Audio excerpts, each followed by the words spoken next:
এইভাবে আমরা যা অনাথের মতো মনে হয় ঘুরে বেড়াচ্ছি। মাননীয় স্পিকার, 1 মিনিট। মাননীয় স্পিকার, আপনাকে অসংখ্য ধন্যবাদ।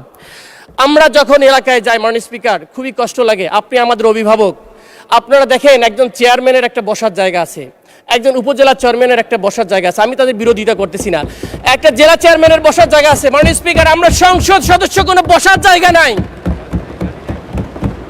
মাননীয় স্পিকার, আমরা ট্যাক্স ফ্রি গাড়ি আমরা নিব না বলে দিলাম, কিন্তু আমরা দেখেন একজন এসিল্যান্ডেরও, আমি তার বিরোধী, এসিল্যান্ডেরও একটা গাড়ি আছে। আমরা সংসদ সদস্যরা আমাদের কি আছে আসলে মাননীয় স্পিকার? আমরা যদি আমাদের অঞ্চলে গিয়ে দাঁড়িয়ে আমরা যদি পলিসি মেকিং করার জন্য একটা পিও না পাই, তাহলে আমরা কিভাবে গবেষণা করে আমার অঞ্চলের মানুষের দুর্দশার কথা বলবো? একটা বসার জায়গা তো মাননীয় স্পিকার একটা ছোটোখাটো ব্যবস্থা করেন। আপনার মাধ্যমে এটা একটা দেখা দরকার। এইভাবে আমরা যা অনাথের মতো মনে হয় ঘুরে বেড়াচ্ছি। মাননীয় স্পিকার, এটা আমাদের সংসদের সব সদস্যদের চাওয়া। আমার বিশ্বাস এই বিষয়টা আপনি দেখবেন। আমার বিশ্বাস আপনি আমাদের অভিভাবক হিসাবে আমাদের দাবিটাকে আপনারা দেখভাল করবেন।